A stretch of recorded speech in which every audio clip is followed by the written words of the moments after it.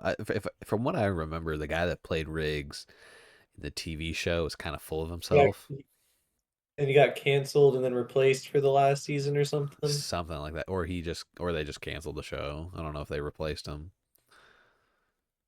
I think they did with what's his name from Goon. Oh, Sean William Scott. I'm pretty sure. Yeah, yeah. Could be Okay, wrong. that'd be cool. But I think they replaced. I don't think it's Riggs though. I think they were just like, you have a new partner, and it's just Murdoch Oh, with somebody else, okay. Like they killed Riggs off, quote something unquote, like something that. like that. Uh Yeah, huh. that's funny. And then they just canceled it after that. I'm pretty sure it was something like that, and I only know that through my dad. That's hilarious. He said original is way darker than you remember, and all of the sequels are way funnier. The Gary Busey fight is legendary and good. But he misspelled it.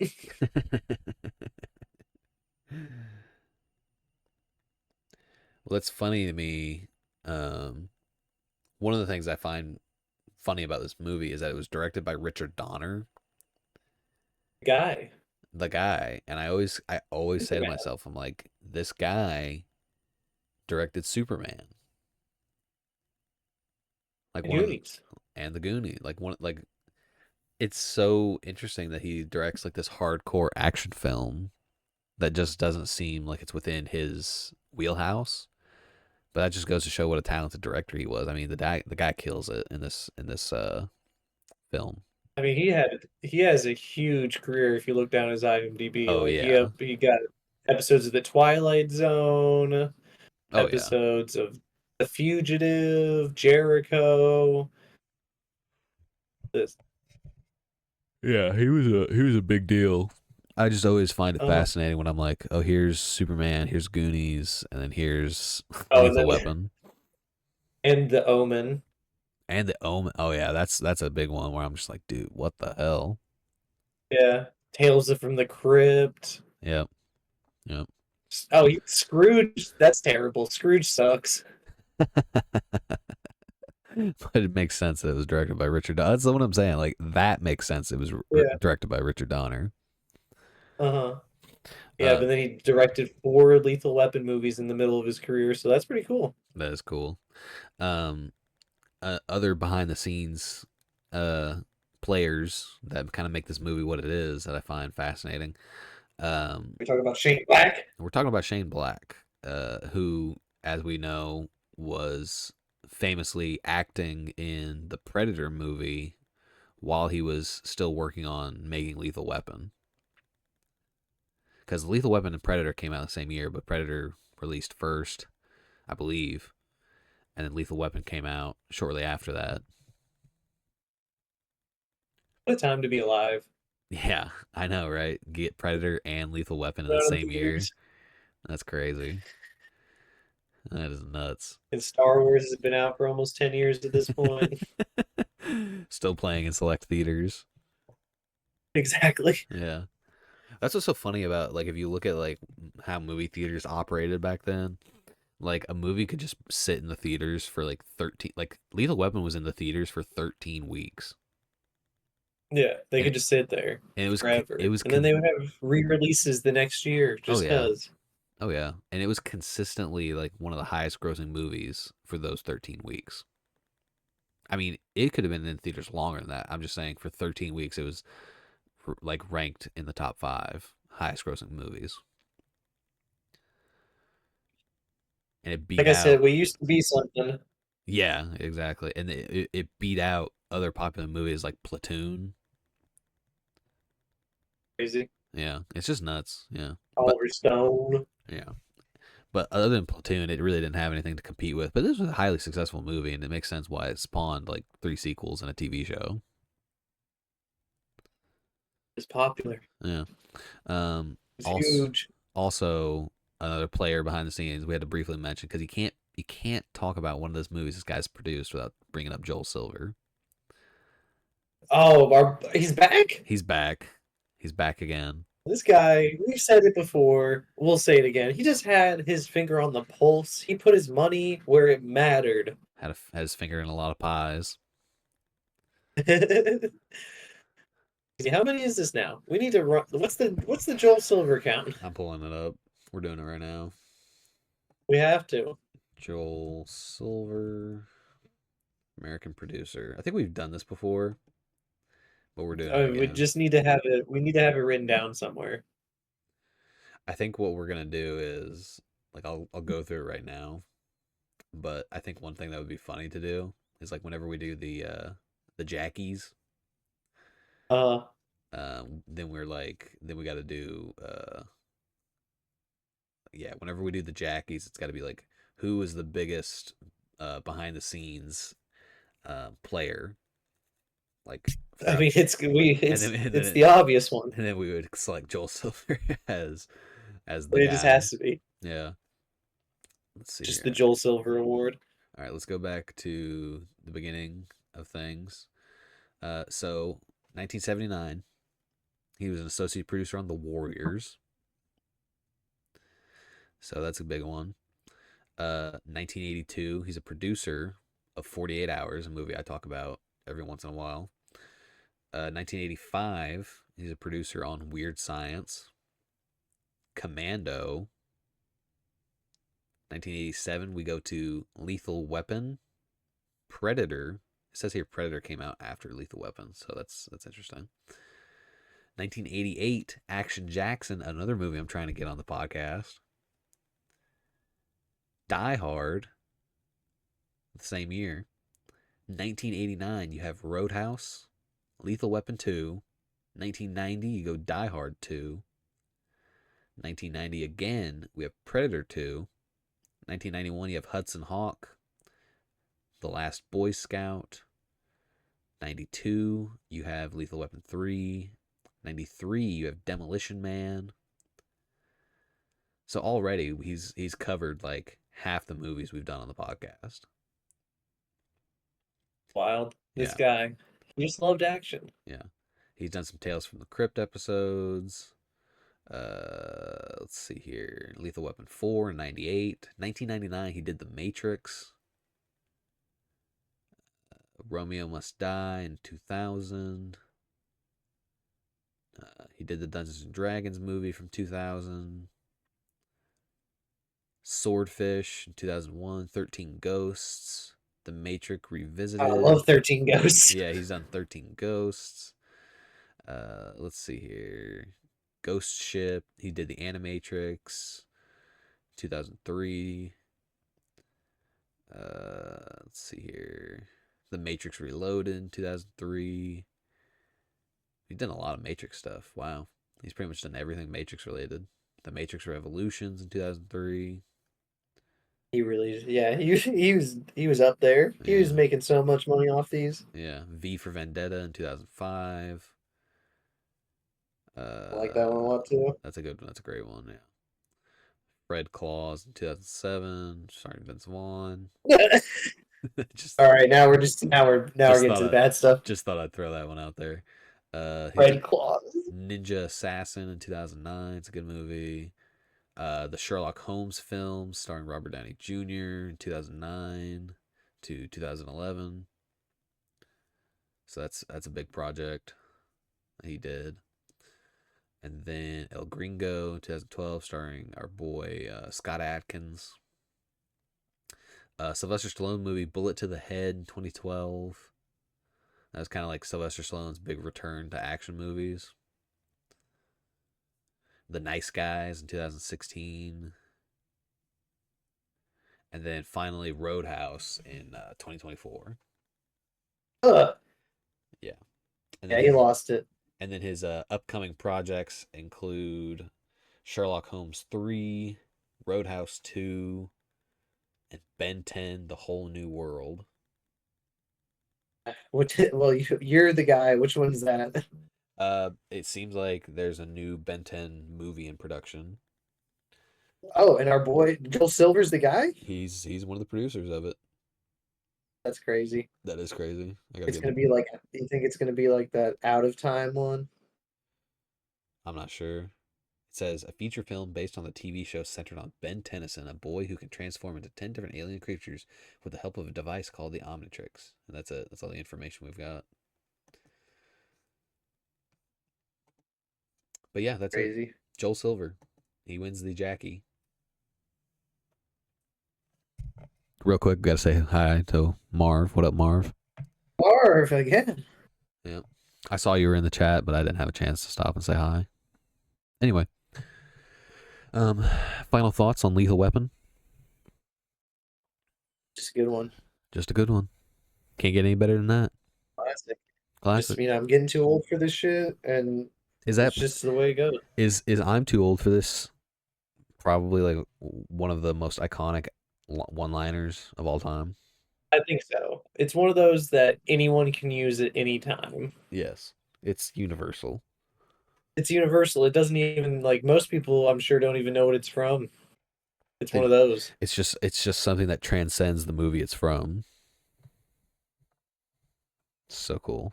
It's like I am your Does. father. Yeah, exactly. maybe not maybe not quite like that, but it's kind of like that. It's pretty much like that. Yeah. Yeah, final thoughts. Lethal Weapon, great movie. Glad we finally got to it. I can't wait to see what we get to next. Make sure you guys tune in. This is gonna go up tomorrow on YouTube. So yeah, keep an eye out for that. I'll definitely check you guys Or a later. month from now on Or a month YouTube. from now on YouTube if I do what I did with It Man again.